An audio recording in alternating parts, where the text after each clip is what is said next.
صوبائی رہنما جالاوان عوامی پینل ندیم الرحمان بلوچ نے کوئٹہ پریس کلب میں پریس کانفرنس کی۔ اس پریس کانفرنس کا مقصد حالیہ انتخابات میں دھاندلی کے حوالے سے بات کرنا تھا۔ ندیم الرحمان بلوچ کا کہنا تھا کہ حالیہ انتخابات ملک کے تاریخ کے سب سے بدترین اور دھاندلی زدہ انتخابات ثابت ہوئے ہیں۔ 21 اپریل کو ودھ میں ضمنی انتخابات ہونے جا رہے ہیں جس میں ہم کسی صورت دھاندلی برداشت نہیں کریں گے۔ اگر ودھ کے ضمنی انتخابات میں بھی دھاندلی کی گئی تو ہر قانونی اور آئینی راستہ اپنا کر جدوجہد کریں گے۔ صوبائی رہنما جالاوان عوامی پینل کا یہ بھی کہنا تھا کہ حالیہ انتخابات میں بلوچستان نیشنل پارٹی کی جانب سے ودھ کے کئی پولنگ اسٹیشنز جلائے گئے جس کے خلاف انتخابات کے اگلے ہی روز ہم نے کوئٹہ پریس کلب کے سامنے احتجاج بھی کیا تھا۔ جن پولنگ اسٹیشنز کو BNP کی جانب سے جلایا گیا تھا وہیں سے ان کو حیرت انگیز طور پر 900 ووٹس ملے اور وہ جیت گئے۔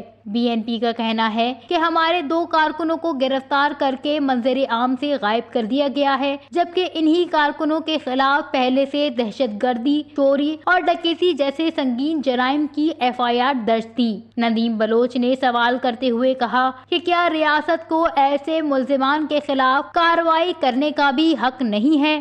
BNP ہی کی جانب سے ودھ میں ڈیڈ اسکواڈ بنائے گئے ہیں۔ BNP کو جن علاقوں سے جیت ملی وہ ان کو صحیح جبکہ جہاں سے شکست ملی ان علاقوں کے پولنگ اسٹیشنز کو دھاندلی زدہ قرار دیتے ہیں۔ BNP کے مقابلے میں کھڑا ہونے والا ہر شخص ان کی جانب سے ملک کا غدار کہلا دیا جاتا ہے۔ BNP کی جانب سے ودھ کے ضمنی انتخابات میں پری پول دھاندلی کا منصوبہ تیار کر لیا گیا ہے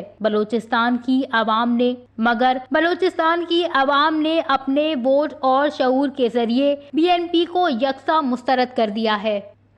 وش نیوز، کوئٹہ، بلوچستان۔